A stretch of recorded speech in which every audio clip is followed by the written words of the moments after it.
Josh and Matt when we were organizing the Ricardo Ranch tour, and realized that I knew very little about how the mechanisms of city planning and development functioned.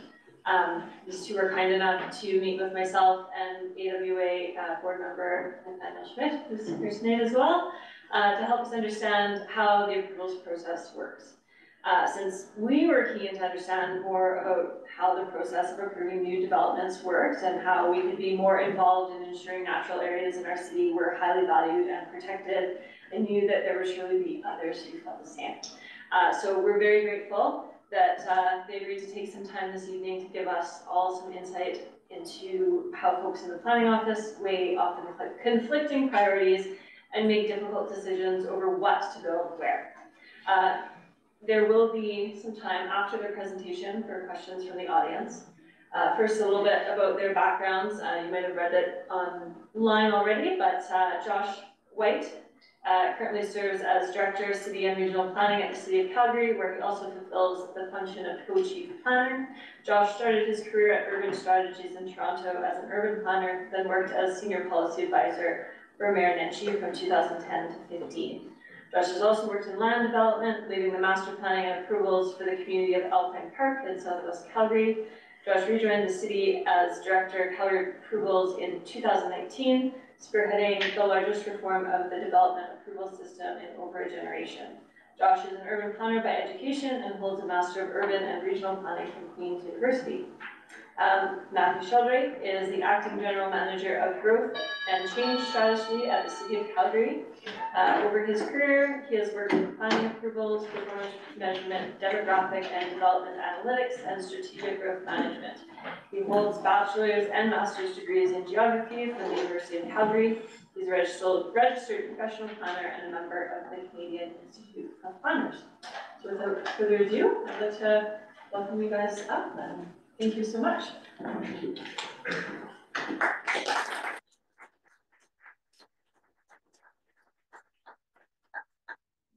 Just let me know when you want advance the slides. Sure, absolutely. Thank you so much for having us. I hope that this can be an enjoyable evening with good discussion all around. We only have about 15 slides or so, so I actually think that that'll go by pretty quickly, and then we can have a good discussion after that. We're happy to take your questions. So look forward to some of that. We definitely are going to talk about how our approval system works and how we make some of these decisions, but we're also going to talk a little bit about why we make some of the recommendations that we do to council and all of the different things that we try to take into consideration before we do make those recommendations. And so I hope you learn something from it, and I hope that we might be able to provide, if not through the presentation, then through the questions at the end. Next slide.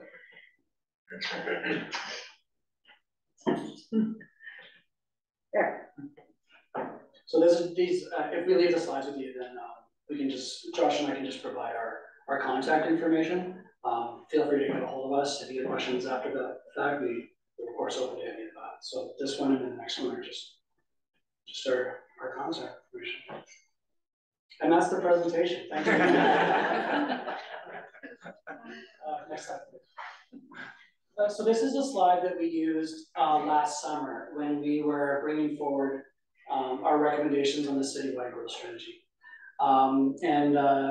Josh and I both have a little bit of PTSD from that. That was a process. We spent a lot of time first with the Infrastructure and Planning Committee, and then with the full council in June and July. And then we were back in front of them in September and October as well, tying up a few loose ends and also coming together with some direction on a new process that we're going to be working on. But this is where we started when we started on early in the morning on the 27th of June. And it's a slide that we use to really demonstrate this idea of growth and what it is we're trying to accomplish, and how many different things come into that calculus or that consideration. And everybody has their favorite when they look at this. And sometimes they look at each one of these things that are mentioned on there, and some of them are more important to you than others. Other people will think differently. But that's our challenge as administrators, is to come together with a recommendation that is both, reasonable in terms of its balance among these different qualitative considerations, and also makes sense in its quantitative sense as well. So that would be things like fiscal prudence and market sensitivity and things like that. I'll say that the 6 things that you see surrounding our citywide growth strategy, they're not even there just by accident.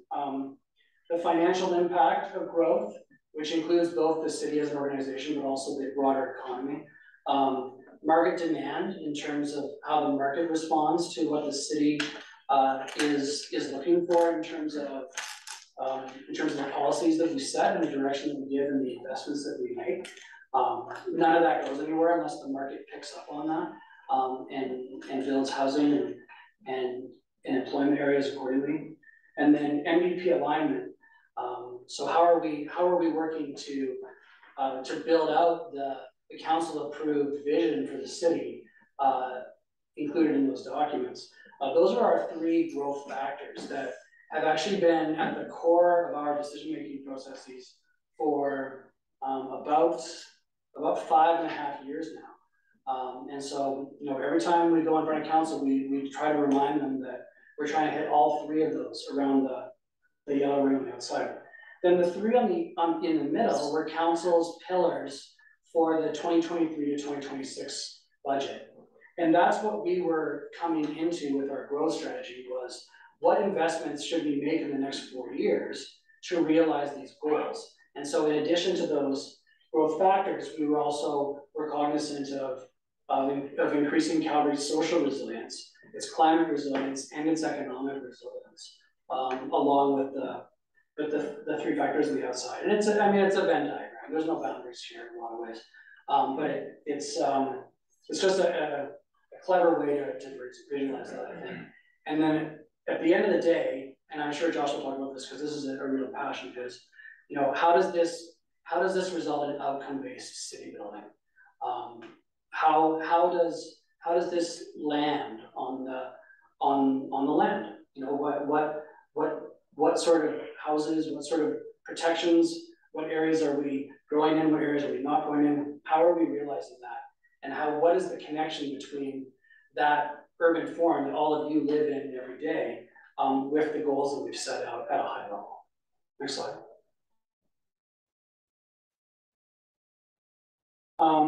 Whenever I lecture, because I sometimes lecture at the University of Calgary, I always ask the class, is growth good?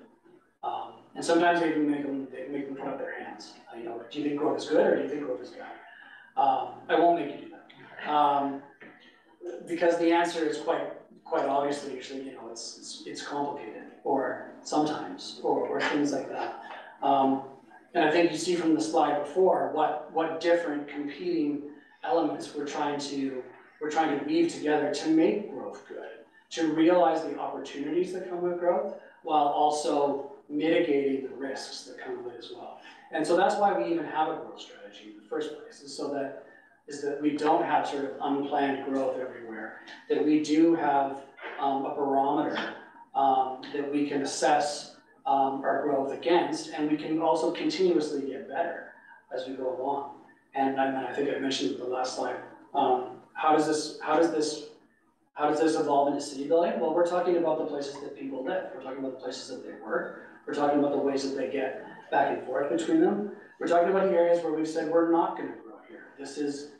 Either we're not ready to grow here, or this is not a good place to grow. And so all of that has an impact on city building. Next slide. This is another slide I love to show when I speak. It's just a sample of different headlines from over the years that I've collected as it relates to growth.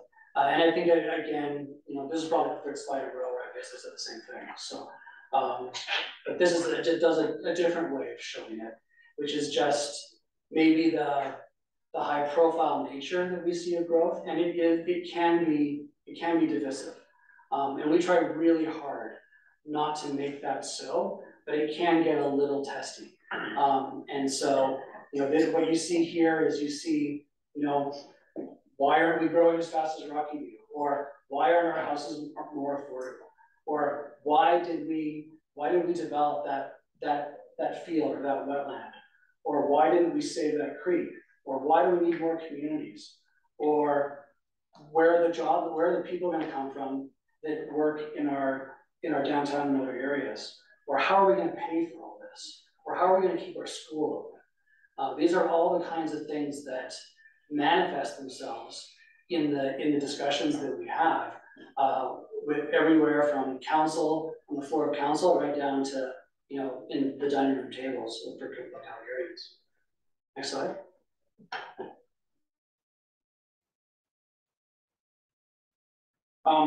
If there's one thing that Calgary has done consistently, it is grow.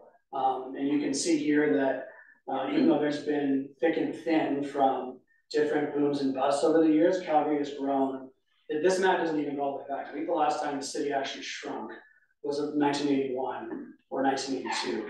And every year since then, the city has grown. Sometimes faster, sometimes slower, but grow it has, and it continues to grow. Next slide. And this is actually, this is actually hot off the press. We've been talking a lot about this.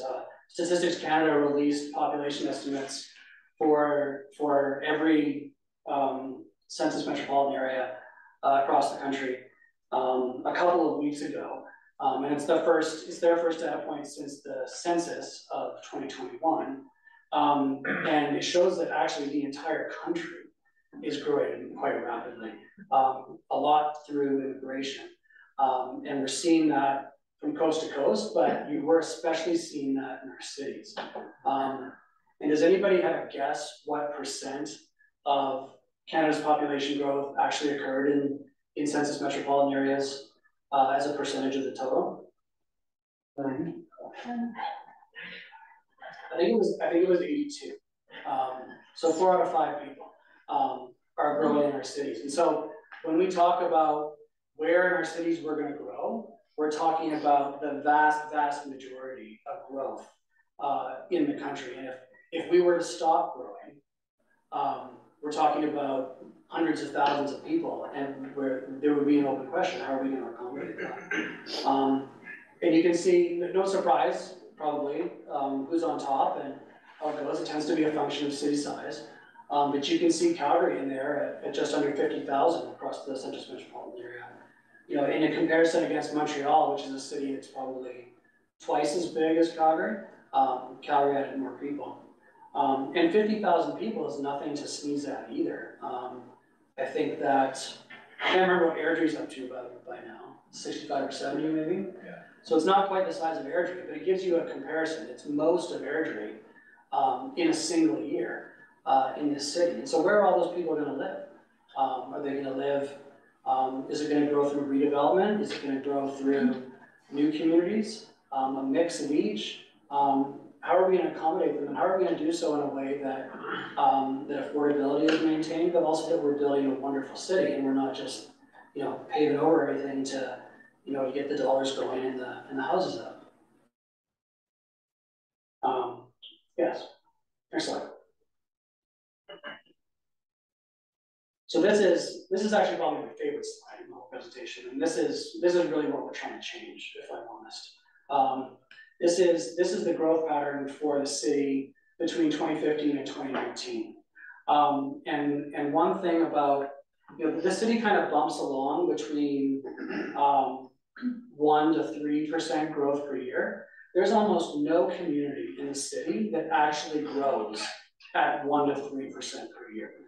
They're either growing by, in some cases, hundreds of percents per year, because you're talking about a brand new community that's building up for the first time, or you're talking about loss. A lot of communities, not bad loss. I don't want to, we're not talking like mass mass exodus or anything like that. But a lot of our communities have finished their build out, and the kids are starting to move out, and the populations are either flat or dropping. And so that growth pattern for the city is heavily skewed to the new communities.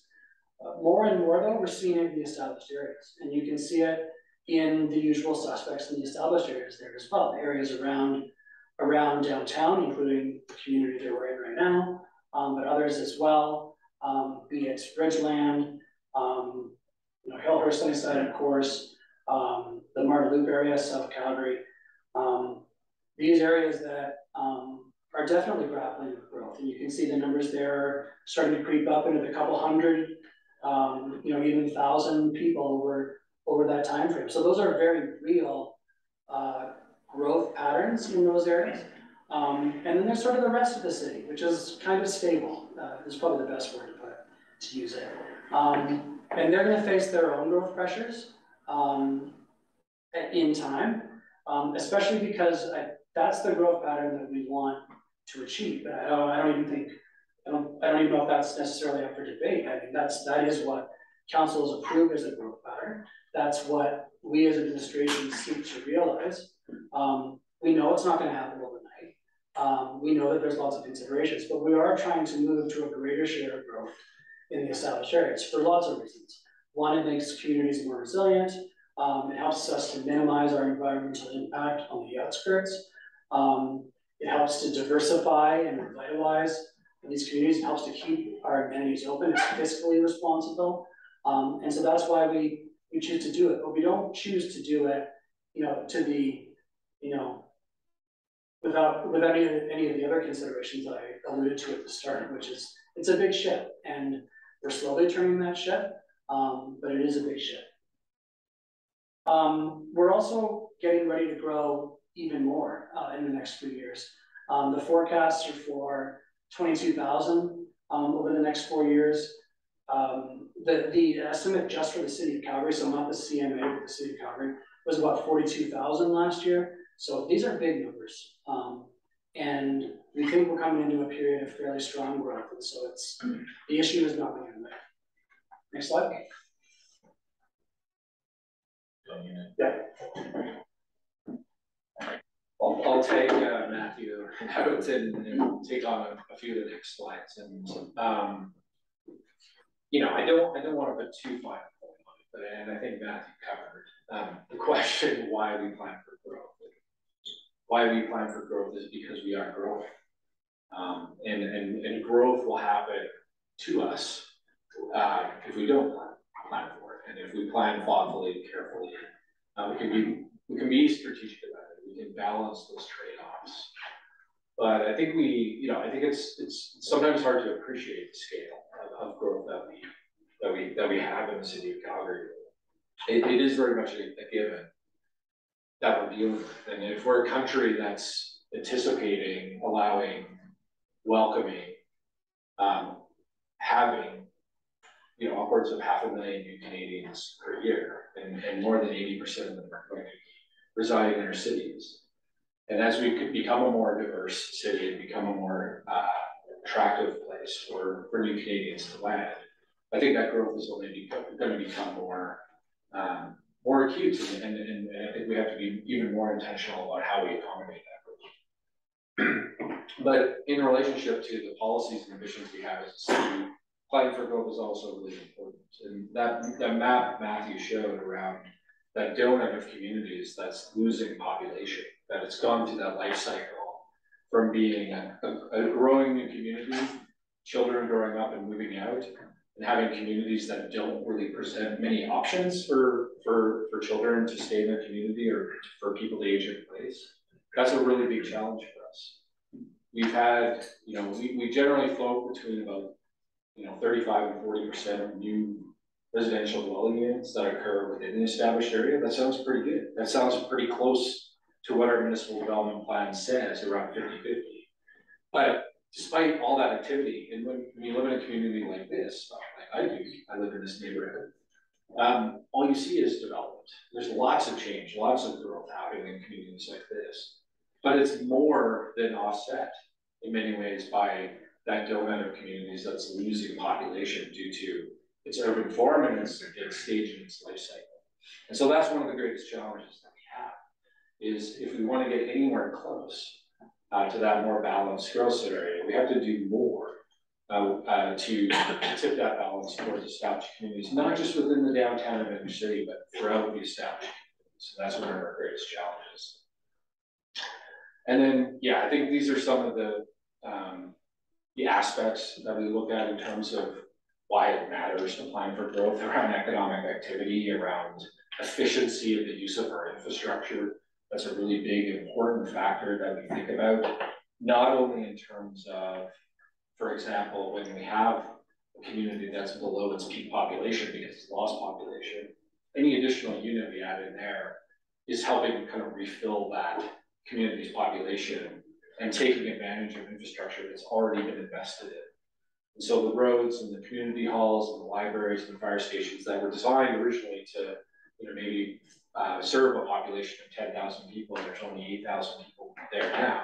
Growth in that community to take advantage of that existing infrastructure is the most efficient way to grow.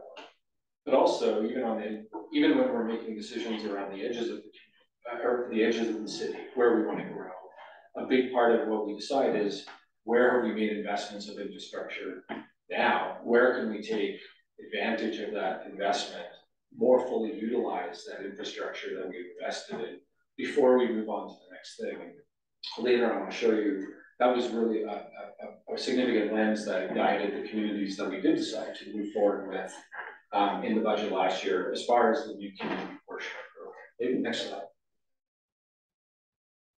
And this is all anchored in our municipal development plan. And so this slide just illustrates in a little more depth the pillars of consideration and thought that we're driving to. So when we talk about aligning with the municipal development plan, these factors around economy and urban design and compact urban form and connectivity and greening the city is what we're talking about when we talk about alignment, as well as our seventh pillar, which is really about managing growth. And managing growth is very heavily focused on trying to maintain a balance and continue to tip that balance more towards established area growth. Next slide. So just to get even more granular on one of Matthew's earlier slides, there's three factors that we zero in on in our growth decisions, and like I said, that's the municipal development plan and Calgary transportation plan. We're looking at factors like market demand. So, figures like population growth factor in a lot. How much land supply we have available to us.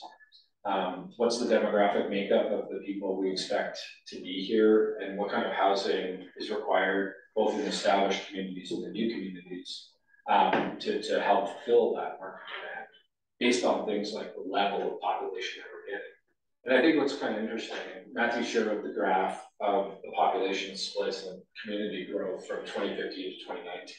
What's interesting about 2015 to 2019 is that was almost exclusively a time when we were in an economic downturn, and we were seeing a lot less in-migration of Calgarians, new Calgarians from other provinces, for instance. And we were seeing an outflow of younger population due to some of the lack of economic opportunity.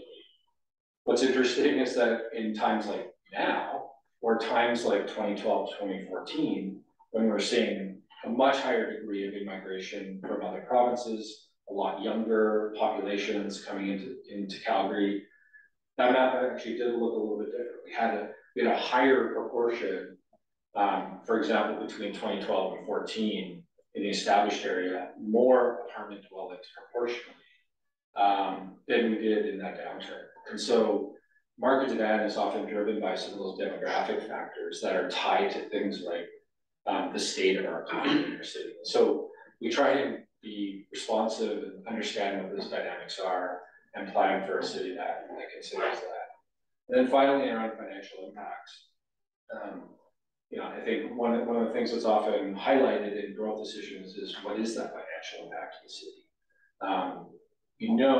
As I said, that there's an efficiency both from an operating and a capital point of view, to try and tip that balance more towards established communities to take advantage of existing infrastructure, existing services in place. But even when we are deciding where and when to grow in new communities, it matters an awful lot where and when that growth comes on. So for instance, we have operating cost models that we're trying to demonstrate that there's an efficiency in where we're deciding to grow. And so that might include things like, is there an existing transit infrastructure to take advantage of? Are you requiring a net new piece of our bus line to go serve that community? Or can that community easily be served by existing service? Is there a fire station in place? Or are you gonna have to build a new one? That has a massive operating impact. Those two line items alone are some of the biggest elements that we consider and have impact in terms of the financial impact of where and when we decide to grow. Next slide. And of course, this is a balancing act. If you haven't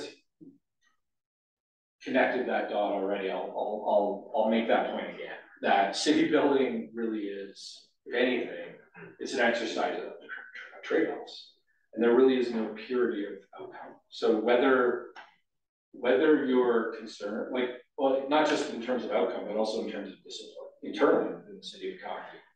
When we're making a decision around the design of any community, there's going to be trade-offs between mobility and land use often.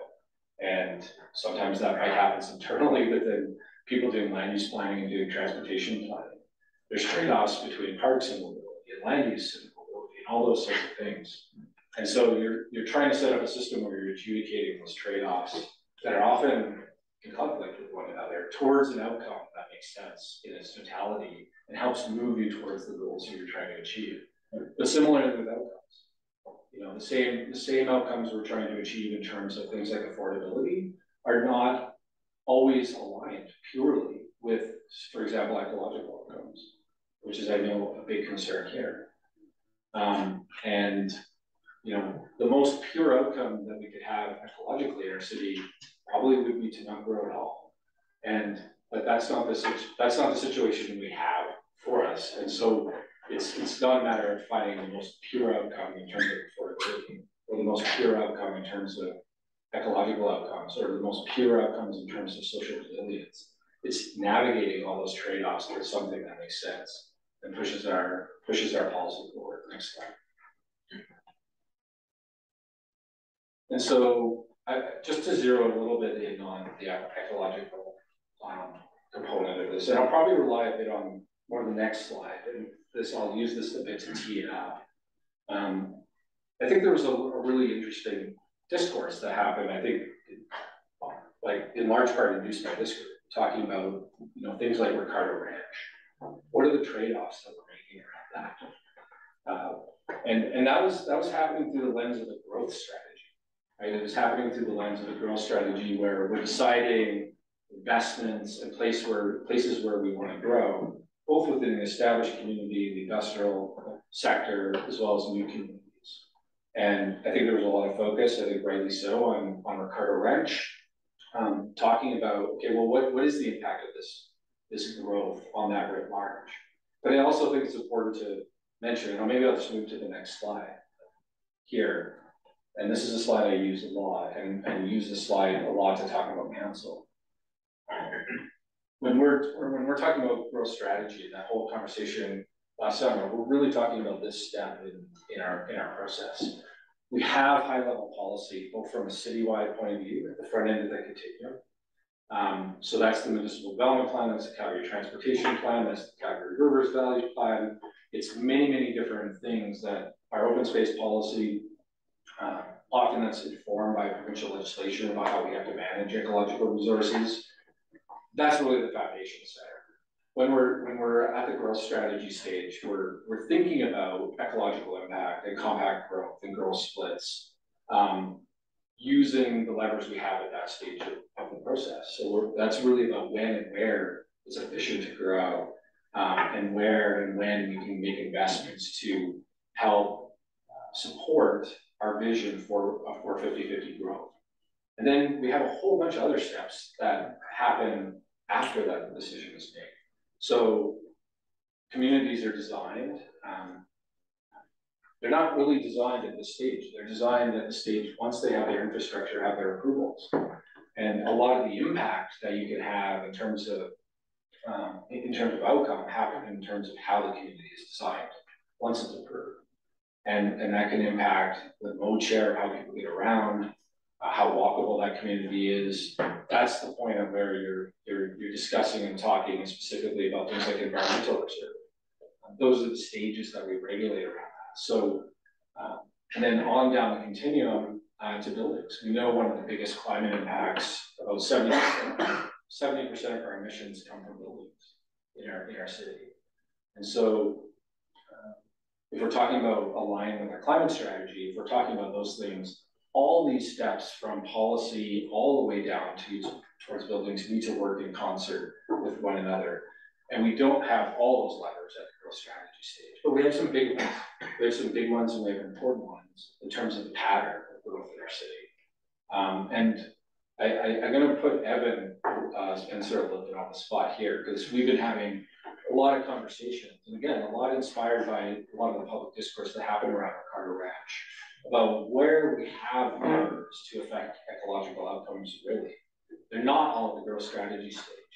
We think there's a lot that certainly occur at the policy stage. What kind of policies do we need? What kind of levers and tools do we need to pull? And Evan Spencer, you may want to speak to this, but we've been having a lot of conversations about what those could be. How do we strengthen those? How do we create tools around conservation that we can draw on at that stage? And that's really our goal. If we are to align with those principles and those policies that we just development line, if we are to keep strengthening those, we're going to have to look at that entire continuum. And it's not just simply about growth, but growth is one of those more important ones that we can think about. So I think we've probably done enough talking. I'm more curious to have a dialogue about what we're talking about here. I'm more curious to hear about what you're thinking about, what questions are burning in your mind, maybe what some of your reactions are to what we're talking about, what you've been talking about as a group, in terms of this realm and world of how we grow as a city. So that's it for us talking, and we'd be more than pleased to talk for the next hour. Yeah. Your first slide was showing kind of the pie diagram. Yeah. I think the inner portion of the pie, the pieces were climate strategy and social resiliency and perhaps financial resiliency, I forget. I've been involved in various ways with the whole biodiversity question. And I would like to see, to start off with, that pie somehow be added another piece to it, which would be the biodiversity piece. Because climate strategy will probably include it somewhat, but it's kind of hidden there. Yeah. So I think because we do have, in a sense, the two major things that are impacting our world right now: climate concerns and biodiversity concerns. Yeah. It would be nice if that was reflected right up at the start of the whole thinking about what does the city want to be involved with. And that would feed into the whole, you're talking about conservation concerns, use of natural spaces, all that sort of stuff. I would like to see that right up front. Yeah. So that's one question. I mean, I'll have some other ones. Sure, yeah, I mean, we tend to use these shorthands, right? And in the past, we've used language like triple bottom line, where we have like social, environmental, and financial considerations. And our language evolves, the emphasis evolves often. And right now, certainly, climate is one of those things that is really top of mind as a matter of emphasis. But you're right, that's not to the exclusion of all the different varieties and flavors of environmental consideration we need to have, including biodiversity. So I think that's well taken. I think that's maybe something we could flesh out a bit in terms of the language we use and the clarity we have around those considerations, because they are considerations. It's just that right now, even in the social bucket, we talk mostly about equity right now, often. As a matter of emphasis, we often put social equity at the forefront of our language. And similarly with environmental concerns, climate is one of the things we're always kind of talking first and foremost about, which is, we have to have a planet to live on, right? For any other element of our environmental considerations to matter. And so I think it's probably rightly a matter of emphasis, but that shouldn't be to the exclusion of those other considerations. Stick it in there. Okay. All right. Thank you. Yeah, you guys mentioned a few times about market demand being a piece of the puzzle. Do you guys feel like you have any responsibility to help shift market demand?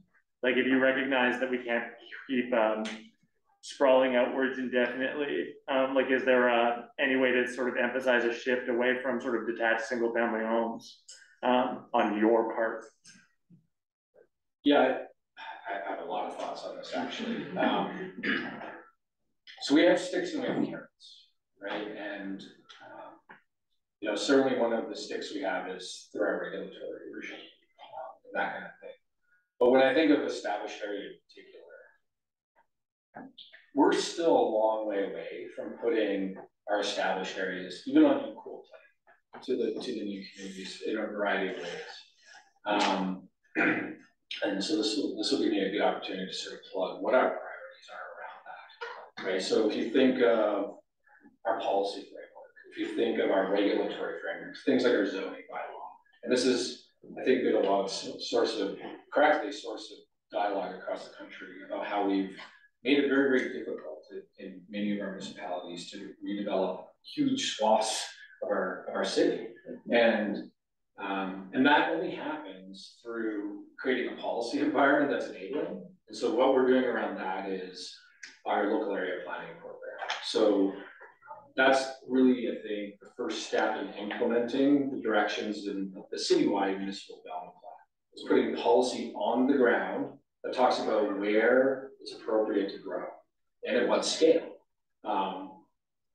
So that's one piece. So there's the policy piece. There's also the regulatory piece, and the main lever we have to pull around is our zoning, is our land use bylaw. And again, also at the cusp of starting a complete transformation of our land use bylaw and modernizing it to enable the types of housing forms that are more diverse. We've taken steps in that regard. Last summer, we did our missing middle districts. We created new districts, updated, for example, the row house district, RCG, to be more enabling. And that included things like just simplifying how that land use is constructed, reducing our parking requirements to lower those barriers and make it easier. Of course, we have to do that for the whole bylaw, and then we have to put it on the ground. We have to put it on the ground in terms of rezoning big swaths of the city that aligns with those land use concepts that were developed in concert with communities at the local area plan scale. So the latest of which was the Westbrook local area plan, about 10 communities in the Westbrook area. It provides a pretty forward-looking, I think, vision of a diverse housing mix in there, all scales of development. And that's going from a place where a lot of those communities are single detached only, or at best duplexes in part of that. And so being more enabling of that.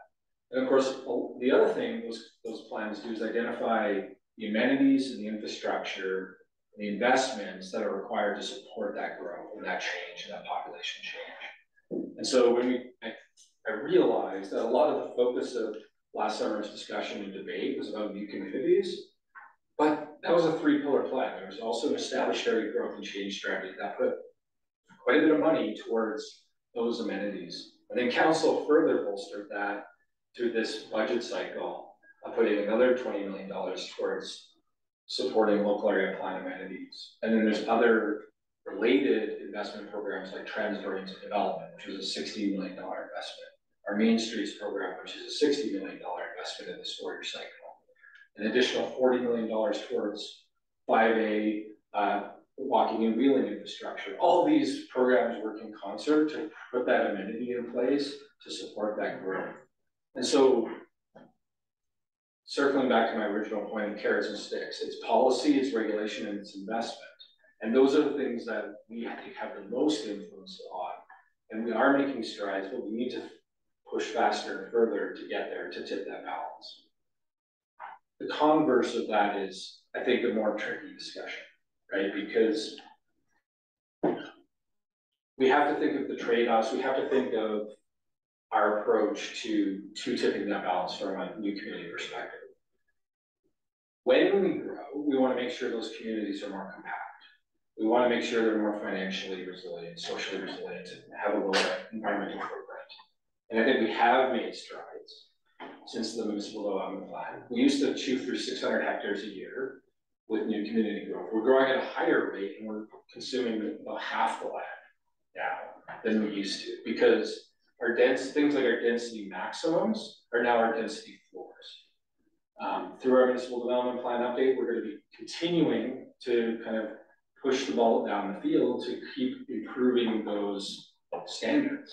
More dense, more mixed, more walkable, doing more financial analysis to ensure they're not a net drain when we do grow, and they're a net financial gain when we do build them, by virtue of how compact and dense and where they're situated relative to existing infrastructure, stuff like that. So for instance, the 8 communities we did approve last summer, each of them through our financial model showed a net positive financial operating cost. So more revenue than they were going to cost from an operating standpoint. So that's a step in the right direction, but there's more to do. There's more rigor that we can put in. There's higher standards we can put in place and things like that. Now the controversial part.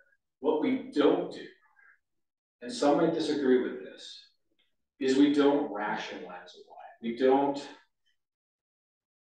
throttle our land supply only to the ratio we have. We have a pretty open system. We try and provide sufficient land supply for what the market is saying it needs at that time. So we're not lowering that land supply and saying, okay, well, 50% is going to be 3,000 units. We're only going to supply enough land for 3,000 units in that particular year. It's not the approach we take. Now, that's a tricky question to hey, because we're not employing the full stick to say, or putting kind of an urban growth barrier around our city. We're relying much more on making sure what we are growing in the new communities is more resilient. And again, we're progressing along that journey, not all the way. There's more to do, but we're also relying much more on the carrot in the established area to help tip that balance. Now, is that the right thing to do? I think that's up for debate. I think that's up for discussion. That is the approach that we take to try and to tip that balance. That was a very non-concise answer. It's a complex. No, I appreciate the detail. And those are the things that we think about. Thanks. Yeah. Trying to figure out if this is a question we'll see what you're taking. You talked a lot about growth management, which is great and very helpful. And getting back to specific on Ricardo Ranch, for example, that you've greenlighted that development in essence, or council greenlighted it. The ASP for that, I believe, was done in 2019. So for might be 5 years before something's in the ground. Yeah. So but by the time the ASP is done, you talked a lot about the need for legislative and policy structures that are in place to affect conservation. At the point that the ASP is done, I think for all intents and purposes, the developers figure out what to do. And the challenge I see, and a bit of a perspective on this, is that the policies that the city has are really good. The NDP has very strong green policies.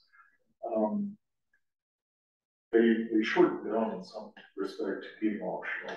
We take the legislative minimums when it comes to environmental reserve. We take the municipal reserve that we're entitled to.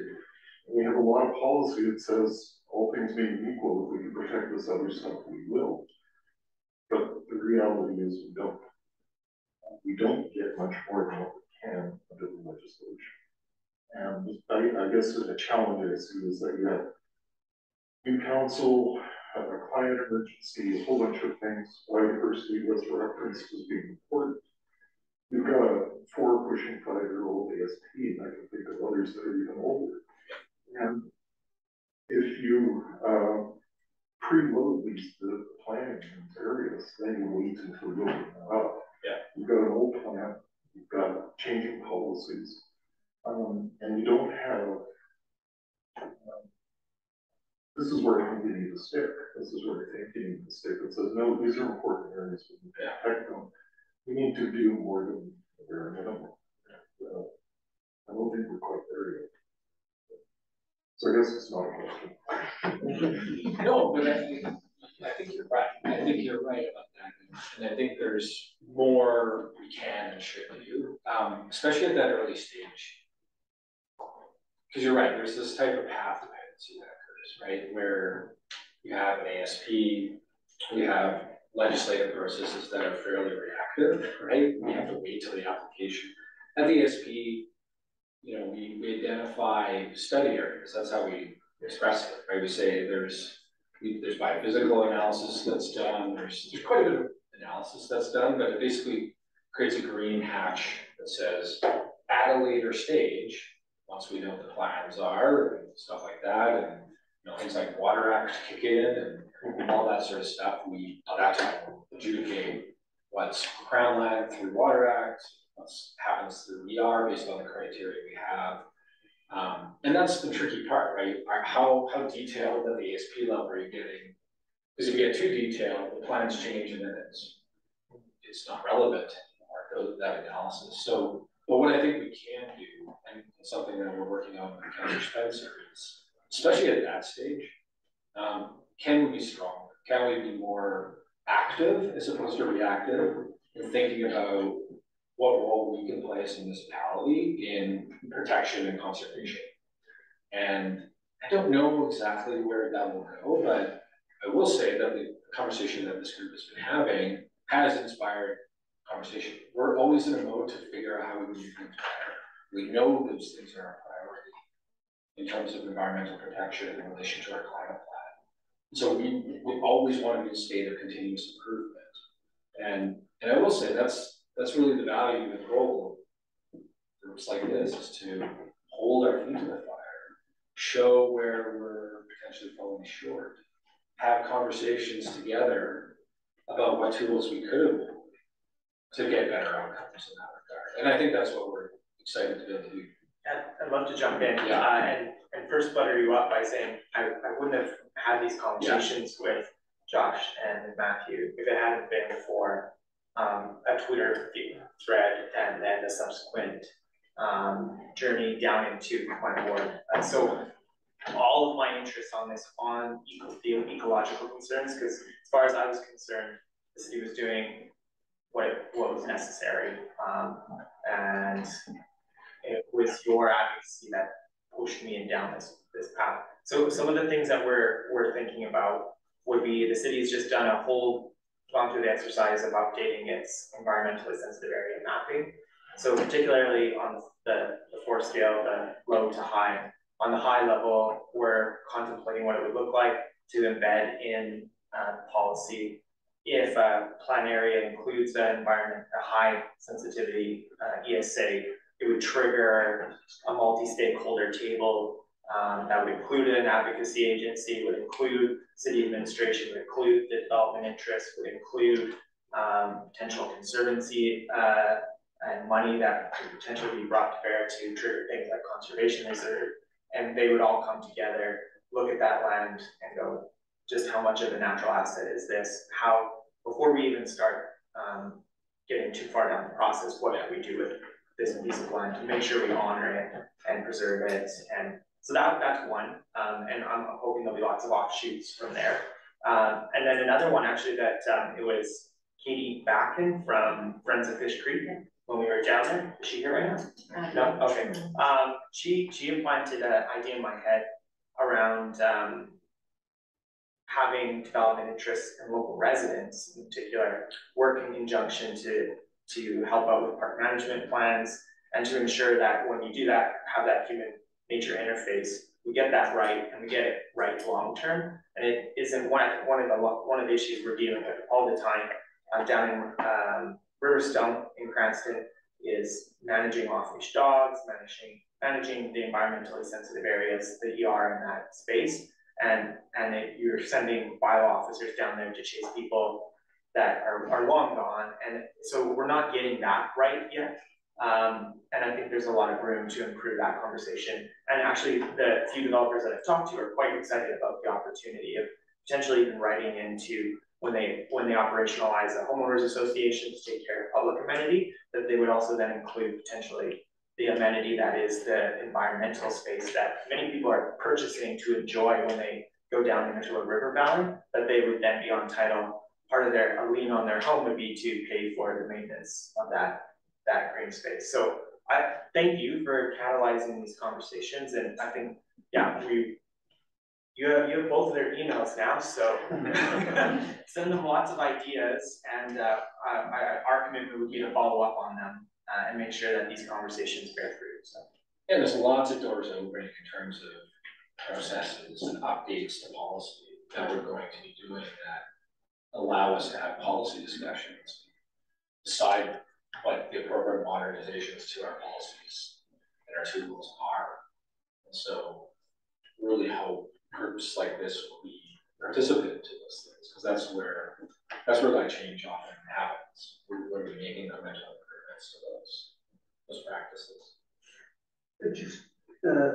Who do you represent, or are you with the City of Calgary, or? Yeah, so I'm the councillor for Ward 12. I'm the councillor for Ward 12, so the area that has Ricardo Ranch.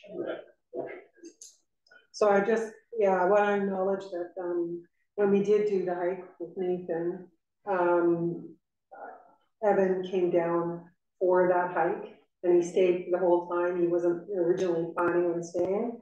So we hope that the information that was shared with him really resonated and perhaps changed his mind even if slightly, so that we're not in the situation where we're having to deal with potential species at risk and flood mitigation areas that are, you know, being capitalized for financial models, right? Like, where do we say that nature has an inherent right, an inherent value that isn't in your financial models, right? A lot of the discussion tonight has been particularly around, you know, market demand and financial models and financial input and economic resilience, right? So I get that, you know, you're a for-profit city, but they're, in a way, right? You're not a nonprofit, right? You want to always make sure that you're gaining money and your decision-making is around financial stability. We understand that, but there needs to be that idea that nature has a right and that there is an inherent value in protecting those areas. I think it's become particularly evident during COVID how people are really focusing on the value of nature and being outside and those sort of health and psychological benefits that come to being in nature. So yeah. That's all I'm going to say on it, but we'll pass it off to the next person.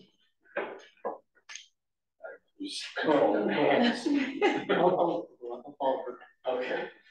Sort of following up on what Deb was saying, and I had a question from the gentleman who couldn't make it, which was also a little bit of a question that I had. So his question was, in your assessment of growth opportunities, how do you value natural environments such as wetlands, riparian areas, and water bodies?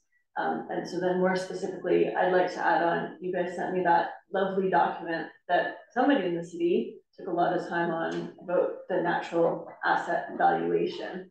And so I'm just wondering, are you guys like, is that in use in any way, or what are the plans for that? And how are you currently valuing? Sure, get started. So specific to the new community decisions that were made, we had a page full of criteria that we asked, that we were basically evaluating the business cases that we had against, and some of those were specific to climate change and natural area protection.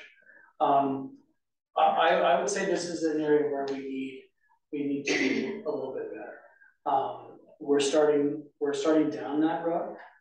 This time we did climate impact assessments on each of the proposals that came forward. Our climate environment team did an assessment. The results are posted on our website. We also asked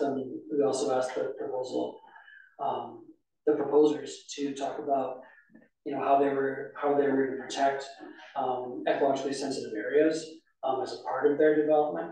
And so it was a factor. It was one of those factors that we used when we made our final determination in all of it.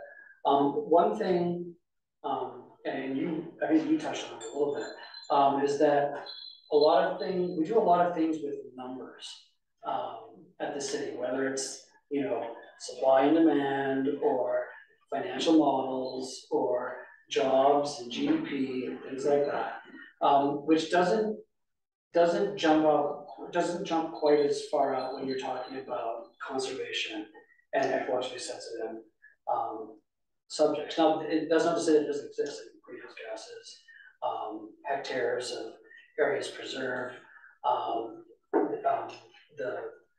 what we were talking about, the different levels of environmentally sensitive areas. So it does exist. I think we need to do a better job of looking at some of those measurement systems so that it is very clear in our assessment how we took that into account in our assessment. Of it's not just sort of a little of this and a little of that. One thing the council asked us to do in a direction to rethink our new community proposal system was to be more empirical and more transparent. And so I think that's one area where we should look at it more closely so that we can demonstrate what the cost is of not, of developing this area, what's the benefit of not developing this area, in sort of these terms that we can all agree on. Yeah, I think as we try to reinvent the system, one of the struggles we have is, well, we actually have influence over the stage. Like where do we actually have binding decision-making power? And we don't have binding decision-making power over every aspect of development at that stage where we're deciding to service land and invest in infrastructure at that point. I think probably more needs to happen upstream in that decision. To your point about area structure plans and the municipal development plan and the types of processes we have once we get to a land use and a land plan, it has to probably be all those things in concert because we can't regulate all those things. Because I think what we found through our experience is like when we put out the criteria the way we did to say, okay, developer, tell us how you're going to perform against this. They can kind of tell you anything you want, and we have no way to say, oh yeah, like you must do that at the next stage. We don't really have that ability. And so we're trying to think about the different levers we have to pull at each development stage to be more effective and ultimately get better outcomes. But we also understand all those levers don't exist at the growth strategy, business case we're going to choose to develop here or not. And I think we want to be probably more into the things that have environmental outcome factors around where and when we grow in our growth. Like those are the things that we have most power to influence at that stage and also have enormous impact. Now that's not going to be as granular as, this is going to be our ER policy. We're not applying ER policy at that stage, but that's not to say we shouldn't strengthen our policy and our process around ER and conservation districts. We have to do that at all different stages. I think one of the things is good conservation planning has always been shown to be far ahead of the curve. That's right. Edmonton in the early 2000s set up a land trust specifically to acquire land. That's right. And yeah. You're absolutely right. Waiting to land use, you missed your chance. Yeah. But that's where you can make binding decisions, and at that point it's too late. If you want to buy the land, it's too expensive. That's right. And frankly, many developers are there to maximize their wants. And they do kind of tell you what they want. It ends up with a system that I think is somewhat hampered as a result of it. I would agree. I think we're probably going to be able to have 80% of our influence on things like land conservation further upstream in infrastructure service and decision stage. It's gotta happen well before that, for all the reasons you described, like even things like land value, right? The longer you wait, the more expensive land to get, the harder it is to make the case for things like acquisition, right? Yeah. It's actually a bit of a foible in our system, as you know. Yeah. Is that people tend to only be galvanized when the first earth mover comes in there, right? But the truth is, we've been talking about, by the time the first earth mover gets up there, there could have been 5 or 10 years of discussion on that before they get there. So one thing that I would like to see, and I don't know, this is probably more a personal opinion than a professional opinion, but is how do we involve folks like you further up in that continuum when those decisions are being made, so that it's not when the first earth mover rolls up, it's when the land is cheaper, and when the developer himself or herself is actually making that decision for themselves. Because if they have clear rules and everybody follows the same rules around conservation, they can be very strict. They can be very, very strongly about conservation as long as it's clear and they understand what parameters they need to operate in. It's when things change along the way that they get the most upset. And so I wish that we had more attention at that for them to continue to help inform these discussions. I think, I can understand why the city is hesitant to make statements about the future of land. There's been court cases that have ended up with the city cities being compelled to purchase. Yeah, and Calgary ran into that with Hills Hill, and that was a good thing because we did purchase it. But I think there's also a lot of value in making statements about the future of the land. I think it could be stronger in policy if that we had an urban purpose master plan that set a vision that doesn't extend to the Ricardo Ranch area. It's light ran out. River Valley's plan had some similar statements. Yeah. But I think even just making those statements, River Valley's. That's even that's like a statutory. No, yeah, but I think it shapes discussion. Yeah. Short of expropriation, you can't go in and take away someone's land. Yeah. But you can say this is what it's. But it also needs teeth. Like I was in a meeting just this morning with our climate environment team about the update, and that's a 40-year-old plan. That River House plan is from 1983. It's literally 40 years. And if it's important enough to stay, it should be said in probably a statutory way through our municipal development plan, not just said as a non-statutory policy. I did notice there's lots of different heads, so I don't want to be the one that Nate was waiting. chooses. I think Nate might have finished. Yeah. Sure, I just wanted to sort of follow up, and Lindsay got most of it, but and after what you were saying there is what then, my question was going to be more, how do you, because we started to see that with these 8 new communities, how the climate team was adding sort of a more general cost of development, but it wasn't specific enough that council necessarily as a whole factored it into the decision because it wasn't discussed at length. So I guess the first part would be, how would you, and is it even feasible at a certain point that just like you're talking about the cost of firefighting, for example, in new communities or infrastructure, can you factor in the cost of losing climate assets, given that we have a climate strategy, but actual concrete costs, like a social cost of carbon type thing almost? And then to add on to that, you were saying that, Matt, you were saying that you have these aspirations about what you want to see happen with this. So what would you say that if that's something that we care about here, how can we start to move that, help you in your position, move that conversation forward so that it gets from the policy or sort of from the bureaucracy of the city into the politics of the city, so it becomes a more open conversation that the politicians who make the decisions start to pay attention to it more. Yeah, I mean, I think you're right. I think we included criteria to talk about environmental impact and climate impact, including impact on emissions, right? And that statement, for example, around the impact to our greenhouse gas contributions. And we were pretty blunt in saying, this is the trade-off you're making, it's going up.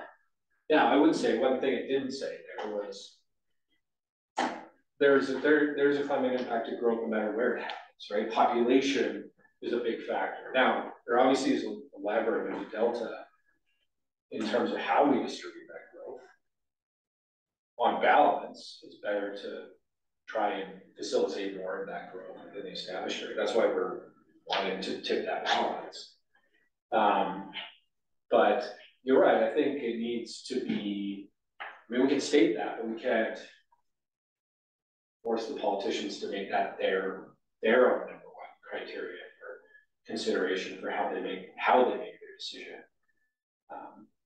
But there's probably ways we can, to your point, present the information in different, more compelling, more concrete ways.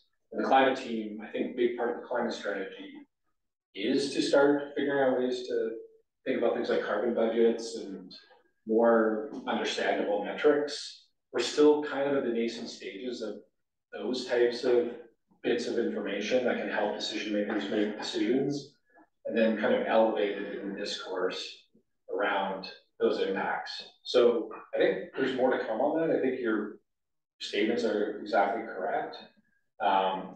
And I think we can work, our city can work with groups like you to figure out how to best emphasize and articulate and measure those things that are going to allow decision makers to make decisions around those factors more easily.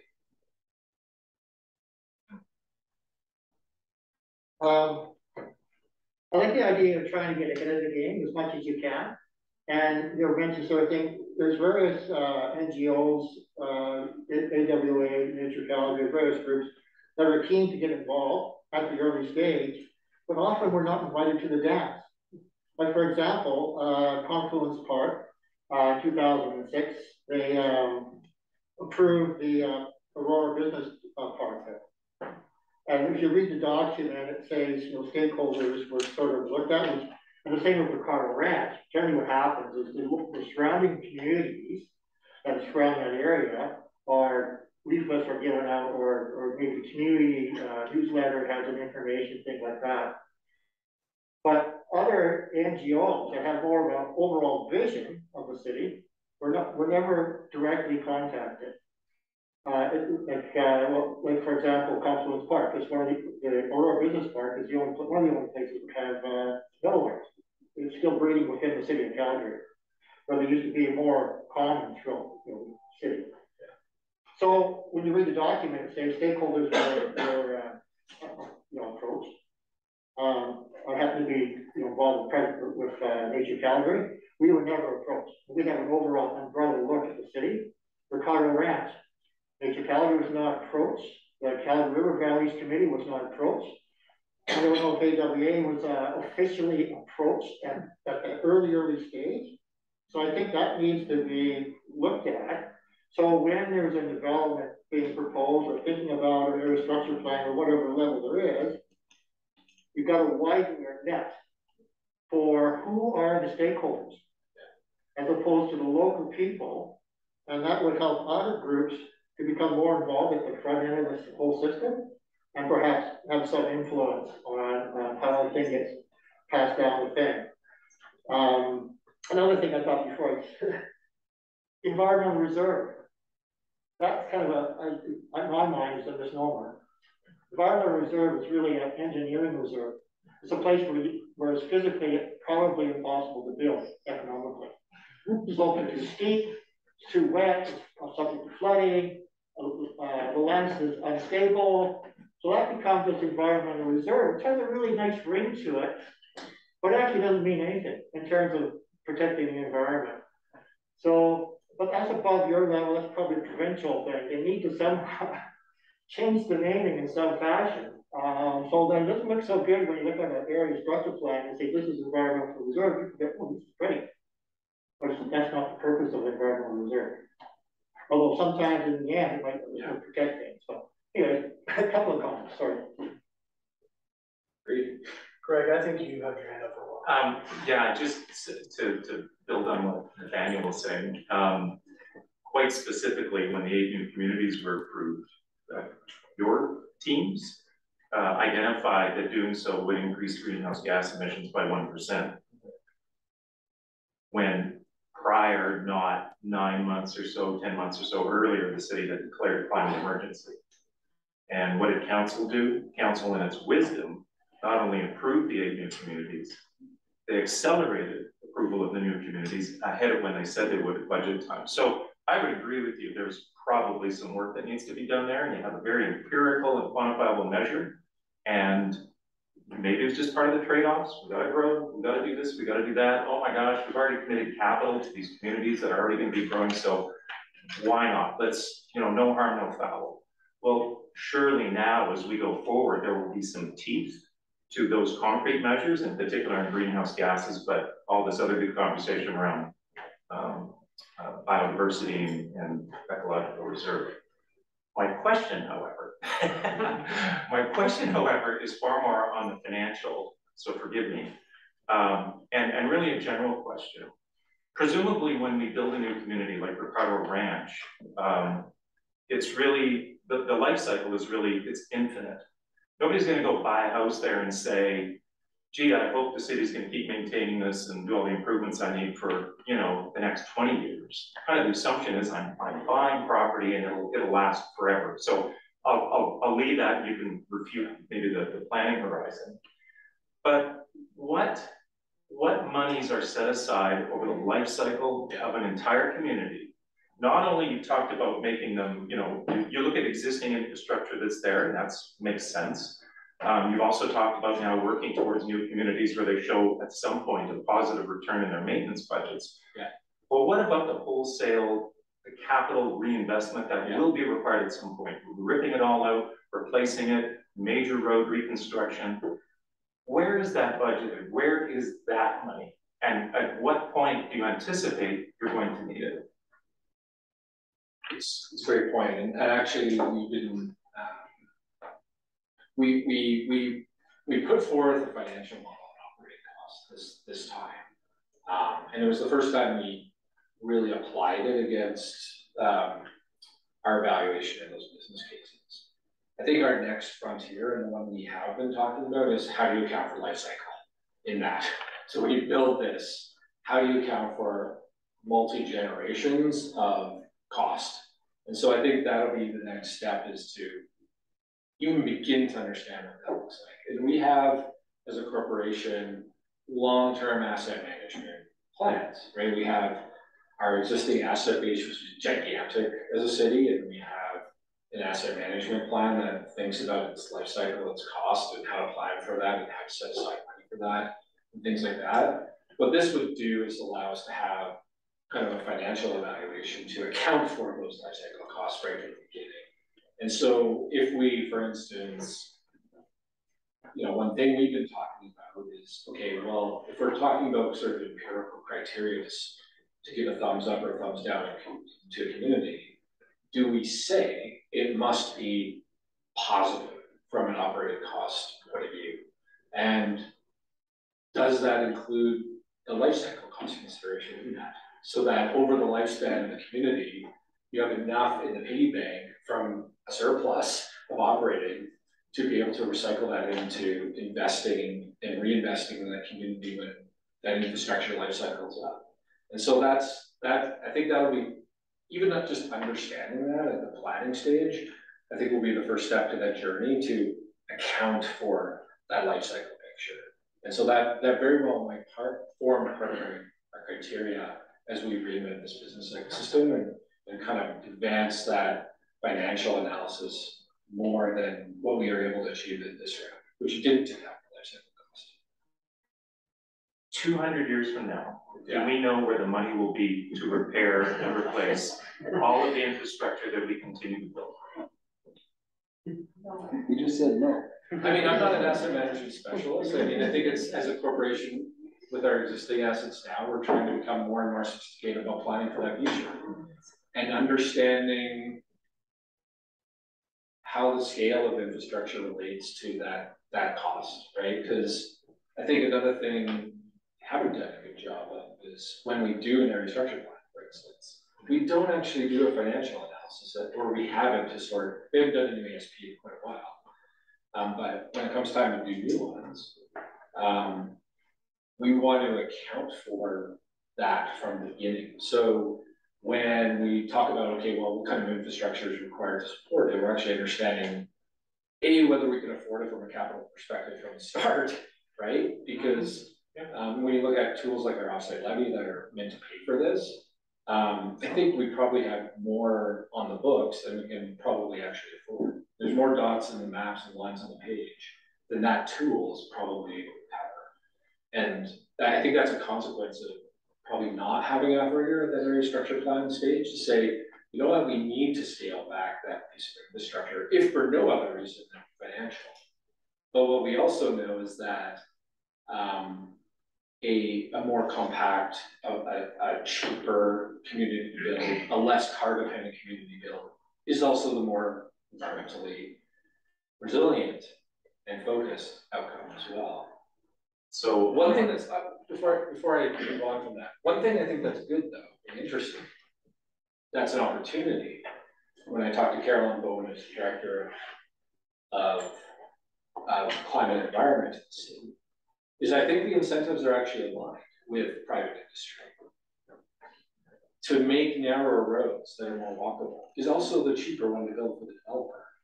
It's cheaper for them to build, and it's the better policy outcome. Why aren't we making that happen? I think there's things we need to get over in terms of risk and level of service and things like that to enable those types of mutually beneficial outcomes. It's going to be more financially resilient. It's going to have cheaper life cycle. It's going to have better climate outcomes, and it's going to be more dense and compact and less expensive to build for the developer. They're going to be far less resistant to. There's an economic incentive to want to support that type of policy. And for a long time, we were the ones at the city going, no, build bigger, right? And those are the things that I think we need to move forward on. And I think what's great about things like the climate strategy is that they push us to move faster and further on those things. And so I think that those types of things are going to be the things we put a lot of our energy to in our years to come. Thanks. I'll put you down as not yet. Well, we're working on it now, right? Yeah. There was one in the corner. No? No? Okay, maybe Judy. Sorry? I want to go back to measures because you talked about outcome-based city building. Yeah. And probably your last paragraph counts for all the measures. Easier mobility, lower greenhouse gases, etc. But are there clear performance measures in this plan? I really appreciate all the work you've done and I like what you're saying, but I'm wondering if there are something we can get our hands on that says, if we do this, other than the map we saw where growth should occur inner and outer, are there clear measures? That you know are successful. Yeah, I mean, our municipal development plan has, I think, 14 key performance indicators, something like that, and we measure against them. I tend to think they're not particularly great measures, so I'd like to change a lot of them. Well, they're conversational measures. They're not.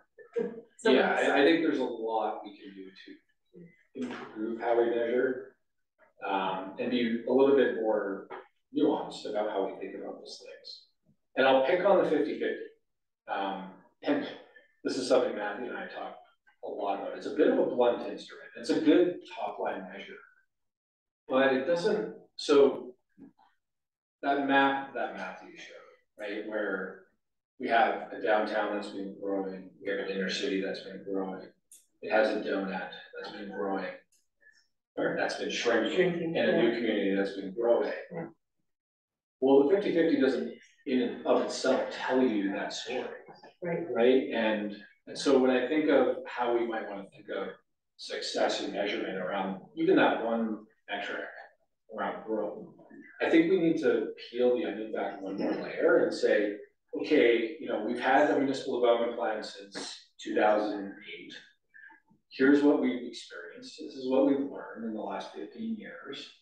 We've learned that we've been able to achieve this level of growth in our downtown. We know we've been able to achieve this level of growth in our inner city. And create a stretch target around that, right? To say if we've grown by 15,000 people in our downtown, well, the next 15 years we should grow by double that. Yeah. And then that tells us exactly what we need to do in that environment to achieve that goal. Similarly, with on the converse, on the areas that are shrinking, that tends to slide by us all the time. Like we're not focused enough on saying, how do we stop that population loss and start to recover it? When we're only focused on 50-50, you're not taking intentional action around your downtown or intentional action around your inner city specifically to push that all further down the field. And we're not paying enough attention to things like population loss. Because like I said, like we're growing in a pretty healthy way in communities like this, but that population loss, because we measure our 50-50 by population, it's not by unit.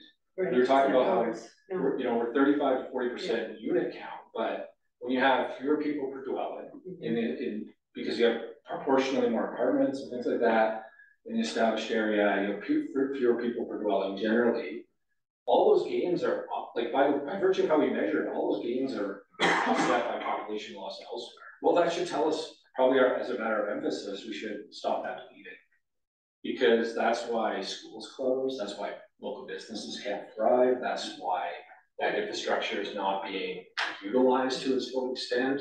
And we haven't, I think we are, through local area plans and stuff like that, lending more attention to it. But even the measure itself, if we measure differently in a more granular way, would point us towards different actions that we probably would have taken in the last 15 years. So there's an awful lot of influence that a measure can have in terms of action you take and outcomes you achieve. And that's just one example of ways we can become more thoughtful about how we measure and how that's going to lead to better outcomes. And I think some of your reports on a number of new bike trails and those kinds of things, maybe more tree planting should happen, but there are measures and maybe they're just not all in a complete report. Yeah, I pop in on this one. Yeah. I actually think we need performance measures on top of performance measures. And that's not just because I'm a data nerd and I want to keep my job, but having those, you know, when we have these aspirational targets like 50-50 or even like net zero by 2050 or something like that, people tend to break into two camps. It's like either, okay, everything now must go towards fulfilling that one objective. So, you know, end the internal combustion engine. And then or they go to the other way, they say, you know what, that's hopeless. We're never gonna get there. And I, as an individual, can't do anything. And so I'm just gonna keep going on living my life. If we had the performance measure triangle, then you can start to demonstrate how the little things can add up to big things. You know, preservation of the bench in Ricardo Ranch is not gonna solve the climate crisis, but it helps. You know, it's a little thing that helps. That four-story building on the corner of, you know, this street and that street is not going to help us hit 50-50, or sorry, it is going to help us hit 50-50 in a tiny little way, even if it's not going to solve 50-50. But, and then at least then, eventually we'll come to the point where we'll say, okay, well, are we actually hitting our pyramid of performance measures? And we might not have hit the one there at the top, but if we can demonstrate that we've done a bunch of the ones underneath it, that we're turning the curve, that we're better off than if we hadn't done this, then that's progress in my view. Yeah. And a better way to go. And it's a good story. Right here in the front of it. Yeah, I was just wondering if you could give us a simple summary of how a piece of land like the Ricardo Ranch ends up within the city boundary. When did that developers get their sites on it? Just like a simple overview so people like us can have a voice in preventing that from happening, future pieces of land like that. Yeah, so I mean, the typical process is, I mean, we've had a history of annexing lands to our municipal boundary. there's been a policy of maintaining something like a 30-year future supply of vacant land. So we've had many successive, like basically our entire municipal boundary has been achieved through probably 30 different annexations since 1907, right? And so that's how they end up in the jurisdiction of Calgary. That's been our pattern. Whether that continues to be the way we go, I think there's good conversation around that right now, but that's typically how it ends up in the city. When do the developers get their sites on? Yeah, most of this is going from agricultural land to developable land in the future. So, developers will have, they may have acquired it 2 weeks ago, they might have acquired it 50 years ago. Where the city buys it and then they offer it to developer, or? No, it's almost all usually privately held land. Like I said, it may be a farmer or an agricultural production that owns it, and the developer buys it from them. So city isn't usually the landowner for things like greenfield land. When it comes in the jurisdiction of Calgary, then it goes through kind of a series of development processes. Some of that land still, there's still lots of parcels of land within the city of Calgary that aren't owned by developers. They're still owned by farmers and stuff like that. But a good chunk of it is. And they've acquired that land with the anticipation that it will become growth at some point in the future, sooner or later. And sooner or later has a big influence on the cost and the price of that land. And then we do things like regional context studies that at a 60,000 foot level kind of lay out what the future of that area is. Eventually we do, when it's a little bit closer to potential development, we do that area structure plan, which we've been talking about, and that lays the policy out for the area.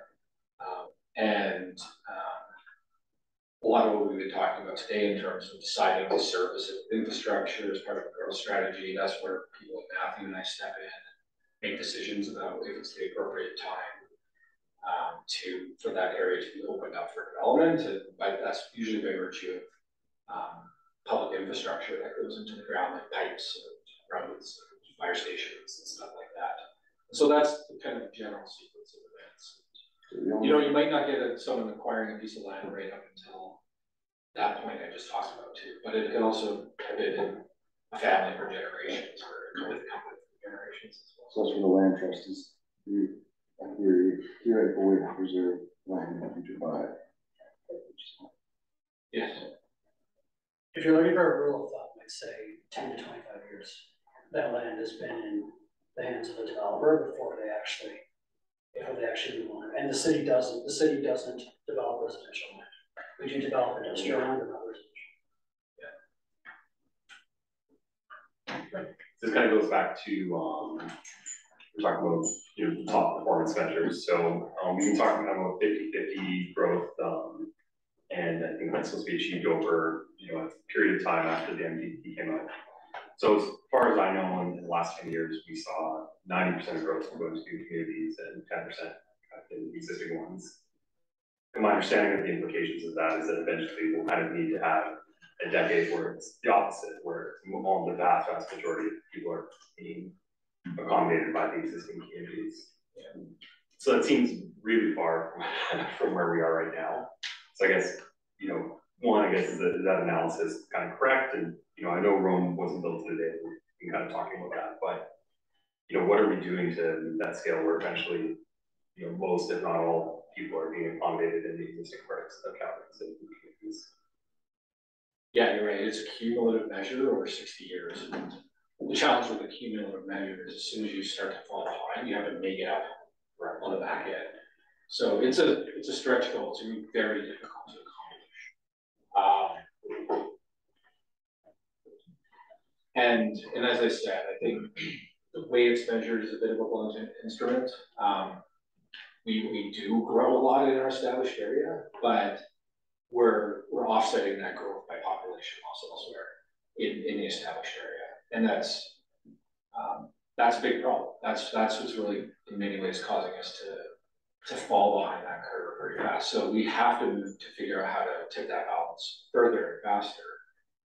And I spoke to that, where I feel where the levers are to pull, but it's obviously not easy. If you think of the scale of development in our city and 42,000 people that or the population by which we grew in that July 2021 to 2022 period. And if you think of the scale of large scale redevelopments in Calgary, so the East Village is a good example. That's a large scale, one of the biggest redevelopment projects that we're undertaking right now. And that's meant to have about 20,000 people at full build out. So if you think of the scale of growth, if you're to accomplish the vast majority of redevelopment within the established area, you're basically having to build an East Village in from start to completion every 6 months to accommodate our growth. That's a big undertaking, and especially where there's existing context, right? Like we don't have infinite amount of land. We do have some large scale brownfield sites like University District and Curry and things like that, but that's still only a percentage of our growth. A lot of our growth is relying on the regeneration of old housing stock, which is not an easy thing for people to wrap their head around, right? There's context, and we're trying to push for incrementally more density in the middle and stuff like that. But you're also relying on the turnover of that housing stock. It's going to be very difficult for us to, for example, to achieve 90% of our growth on the back end of that metric in the established area. I don't think it's feasible from a land economics or a physical logistics point of view. I think there's always going to be a future, if we're growing at this scale, that we're going to have to rely in some respects on new community growth to fulfill that. If we make policy decision to not do that, I think there's trade-offs we need to consider. Our city could become very unaffordable, very unaffordable. And I think that's what we see in places like Vancouver and Toronto, where there is a lot less new greenfield growth, but the mistake they've made is they've not commensurately enabled development in enough context in their area. So what you see is just a fundamental mismatch between supply and demand in all areas. And that's what, in my mind, has caused an enormous escalation in cost. So yeah, I think we've got to be way more aggressive in trying to induce more redevelopment and be more enabling and stuff like that. Do I think we're going to be able to achieve the majority of our growth in the established area year over year? I think it's tough. But we got to, at minimum, move far more in that direction and pull the levers that we do have. And then, like I said, when we do grow in the new communities, those new communities need to continue to be better and better from a performance standpoint, environmentally, socially, and economically. We have demonstrated that we can move in that direction.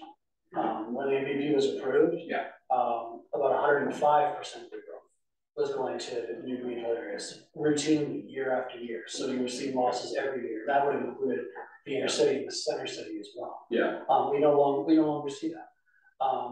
We also have seen, our densities increase to the point where a lot of our established areas communities are now at their peak population. So they built out and then they declined, and now they are back at their peak.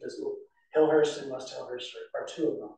I don't want that to come across as that we aren't going to get there. I don't know if we'll get there or not, but I definitely know we're moving in that direction.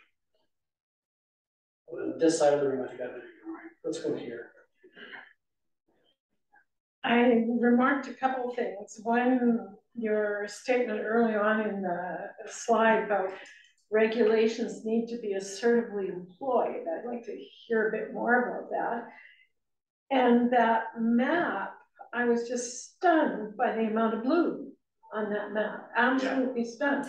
I live in one of those brown areas just north of the river, and I see it in every block. And I understand it. I support densification. I understand why it's happening. But the amount of blue, and you just remarked that it's very challenging and difficult. You talk a little more about that. Yeah, I mean, I don't know if you watched. I don't know if you watched the public hearing before, but Well, I think that's a important point, right? The fact that a fourplex has to go to the city council and have that kind of scrutiny puts it on a less equal plane than a fourplex in a new community, which is basically has no process, no residents around it. There's very little scrutiny. It's permitted use. It can go in very fast. There's a huge process for this. If you're a developer, to acquire land, rezone it, go through the political process, face enormous amounts of community opposition to that change, which is pretty much universal for any type of intensification. I think our job as a city is to clear that path a little bit better, set clearer expectations, and I think we've done a good job. I think it demonstrates that we can do it in those brown areas. Like communities like this have had a lot of change and growth, but we haven't, the community I grew up in Silver Springs, that's one of these blue communities, prototypical 1970s suburban community in Calgary. It's very monolithic in its density. It's very low density for one. It's less than half the density of what a new community would be built out of today. And the zoning is such that it's pretty much locked in for principally single family housing. And I think that's what we need to do is expand that circle outwards from where we've enabled things like duplexes and row houses and apartment buildings in certain locations, and apply that same policy and regulatory lens to those blue areas. And we're getting there. That's what we are doing through our policy work. But these communities that are in that donut from the 1960s to the kind of late 90s have kind of been frozen in ember from a matter of policy. And that's very common throughout a lot of municipalities in Canada, is that we haven't tackled the regeneration of those housing stocks in those areas. And that's what we must do to turn those blues to brown. Yeah. Josh, can you comment, is there a correlation related to this map with financial productivity, with property taxes, with general city revenues? Does it at all correlate to what's up there? Oh, absolutely. Yeah, it does. You can almost turn, so if any of you follow me on Twitter or you saw stuff around this and stuff we presented around council, we presented a graphic that talked about tax productivity. And that's basically, it's basically a factor of two things. It's a factor of density and use, as well as land value, right? And so those areas that are on the outskirts that are applying more recently, that inner circle, especially the downtown, we kind of turned into a 3D graphic where it's like, okay, per hectare, how much taxes are being produced from land? And of course, the downtown has this massive spike. It really, even with the downturn, it's still the golden goose. But that inner ring where we see growth, we have more density, that's also green and a bit more spiky. The blue area, again, like if you look at Marlborough Park, Silver Springs, those are extremely low density, extremely. 4 units per acre type density, whereas our minimums now are more like 8 or 9 units per acre. So those outer areas are actually showing pretty decent tax productivity, at least from a revenue point of view, because by virtue of that they're more mixed, more dense than they used to be. And so there's a high correlation to this, the blues and browns on this, to the yellows and greens that show tax productivity. The other side of that coin, of course, is cost, right? Like the cost of service in those areas. And those are similar, right? The more dense, the more efficient it is. It's not just a product of location relative to downtown. Lower density areas, it's more sidewalk per dwelling unit, it's more pipe per dwelling unit, it's longer distances, fewer people to pick up on a bus, fewer people in the catchment of a fire station. Density is one of those things that it's just a baseline factor of efficiency, both in terms of revenue and in terms of cost. So to answer your question, there's a high correlation between this map and that one. Thank you. Okay, and so for presenting, the document's a bit aged, but when I was reading the structure come on, it talked about the historic and potential historic resources, and then it discussed how there's gonna be a historical resource impact assessment. I don't really understand any of that stuff. Could you maybe just kind of go over like when that occurs, and is there really gonna be any hope of that existing on the site, or because it's privately owned, it's kind of their discretion if they do so?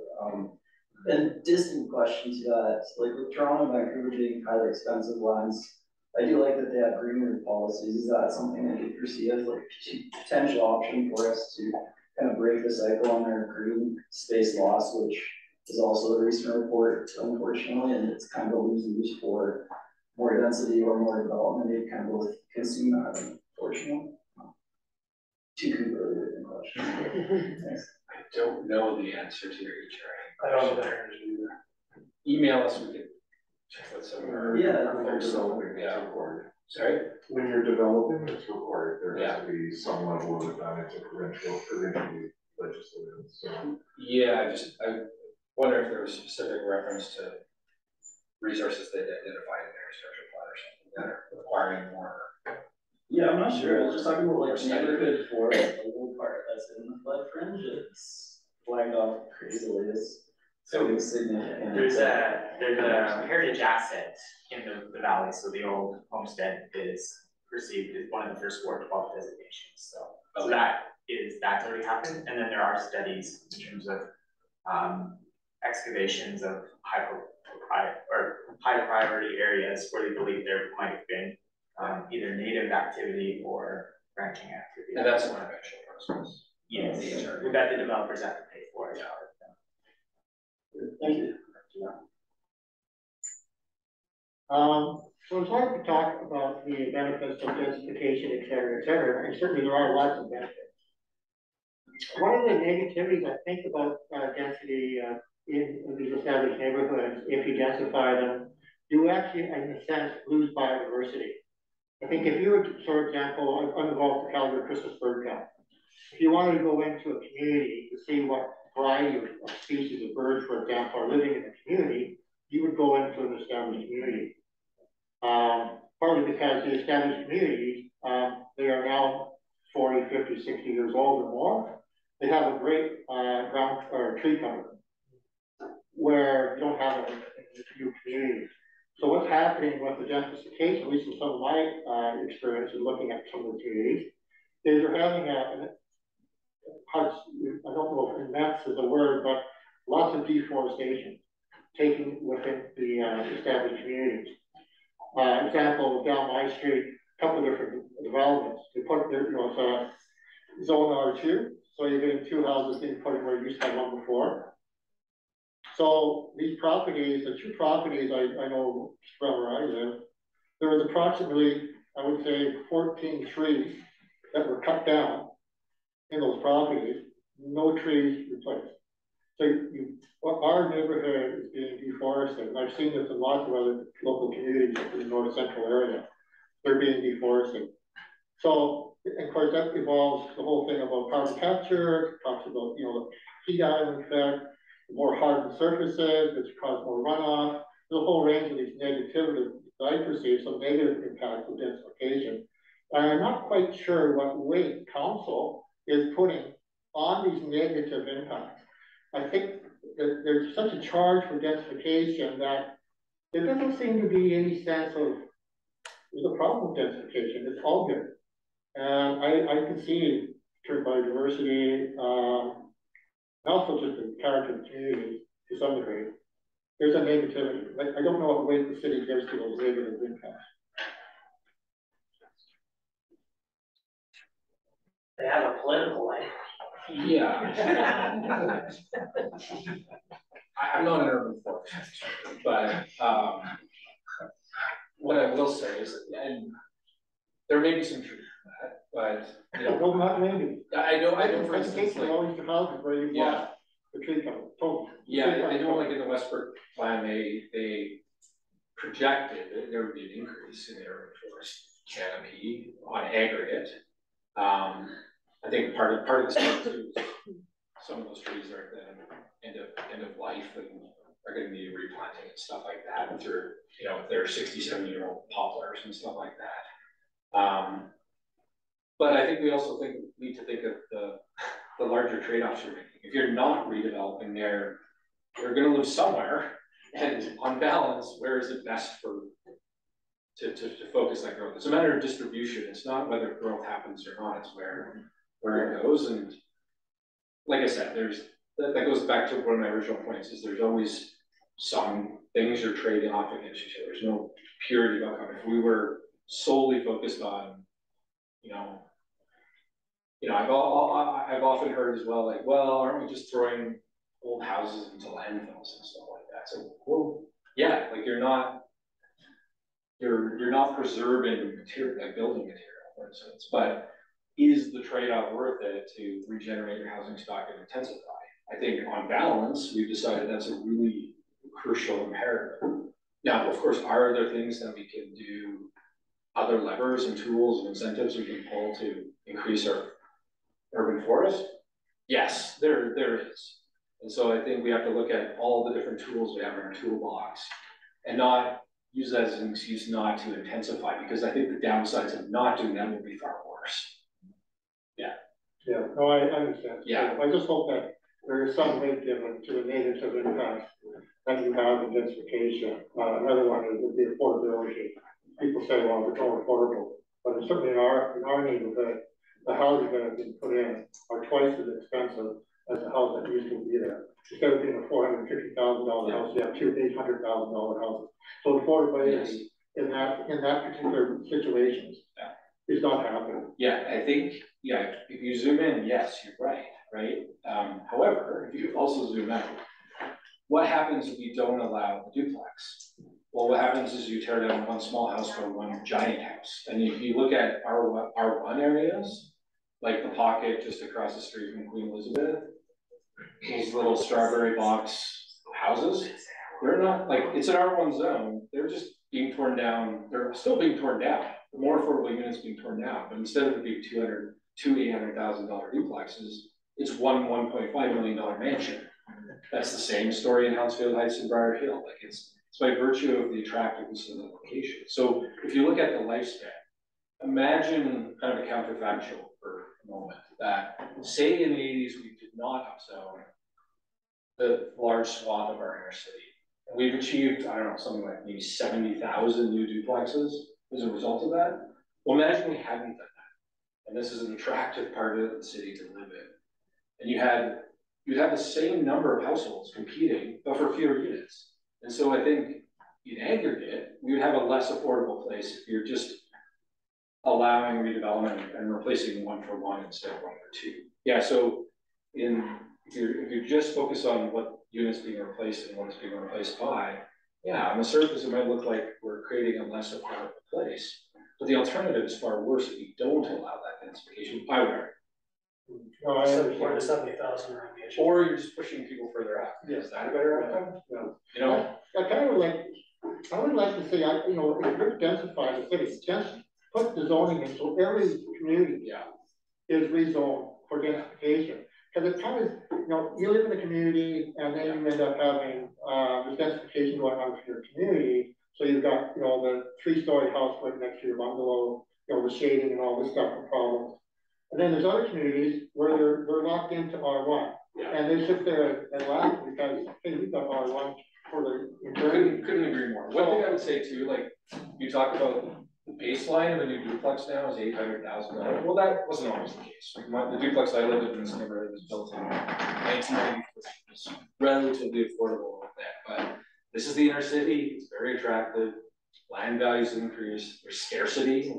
There's just not a lot of supply left of single detached bungalows to turn over into duplexes. What's left becomes more expensive. And so the baseline of the minimum price you can charge economically starts to go up and up. But that shouldn't mean we shouldn't redevelop. What it should mean is that we should produce the housing stock that's incrementally more dense. And that's where you see those row houses come into place. We're replacing 4 for 1. And so instead of the minimum price being $800,000, the minimum price is $600,000. Well, of course, $600,000 is not cheap, but it's certainly cheaper providing 4 houses for 4 families at 600,000 than it is if it were 2 units at 800,000, or far worse, 1 replacement of that unit at double that price. So that's why that incremental intensification beyond duplexes, when we talk about missing middle, is so crucial. And that's, that's another reason why it's hard to imagine achieving almost all our growth and redevelopment, is because land is valuable. Like there's value in that proximity and that amenity. And there's only so many people that can afford to live in those contexts. Now, we can help improve that by letting more supply flourish in more communities. And that's what we need to do. That will help keep the established area more affordable supply at the end of the day. And we need more of that type of supply in more communities around that window. And so if there's one takeaway, it's that encouragement of redevelopment in those contexts is going to be an important frontier for us to achieve in the coming years. Because we're not like your LAP. Yeah, and we're doing these. I referenced the local area planning process, and we are kind of going in to out because the inner communities are where we're experiencing a lot of redevelopment now. But our plan over the next number of years is we have 6 underway right now. Each of them have about 10 communities in them. So over the next 2 years, we'll modernize local area planning for about 60 more communities in the inner city. But beyond that 2 years, we'll start to get into the Silver Springs and the Mindapores and the Marble Parks and those types of areas. And hopefully, and then also by that time, we'll have a new land use bylaw by the end of 2024 that we can apply more modernized policy to. And we just have to do that work. We just have to do that work. We have to invest in those communities. But it's a lot of work. It's a big city. It's a big city and it's a lot of work. But we're on a good path. Well, I think the takeaway overall, you guys have a tough job. Not easy. So I just want to thank, Matthew and Josh. We really appreciate you coming and providing this information. I think you all have a better insight into the planning process. Feel free to send us an email if you want us to engage, we would be happy to. On that note, AWA has about 7,500 members that we represent across Alberta, so it's not just this little tiny 7 people working here.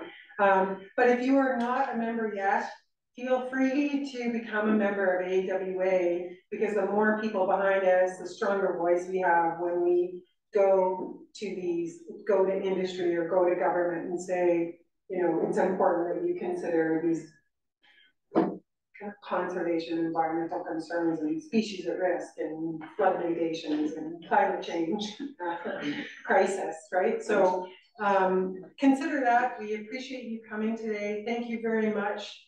Hopefully the video worked. We'll check it out afterwards. If so, we'll post it, and we will post their email addresses. So it's easily accessible to everyone, and perhaps even Evan Spencer, if he doesn't mind. My name, dot, last name. As soon as you're on the convention, first name, dot, last name. You can reach anyone in the city. And I really have to give a big shout out to Nathan Schmidt, who started this whole process in Calgary for AWA. He highlighted this issue, which I thought was so important, that we sort of let him run and do all the heavy lifting, and we just help promote. But we really appreciate that someone on our board took that immediate action and brought so many people to the table, and hopefully started a further conversation. So thank you all for coming. We really appreciate it. We will post the video, hopefully. I guess there are some things that we need to adjust slightly on the video. The owl is a little bit sensitive, so I can adjust those settings, but this was a good trial, and I appreciate you guys being here for our trial, and it seems to work very well. So thank you all for sitting through that, and thanks, Josh.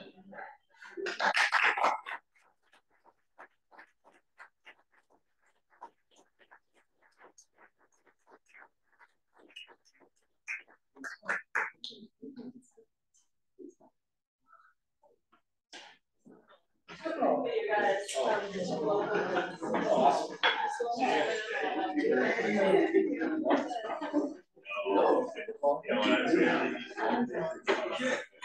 I gotta run. yeah.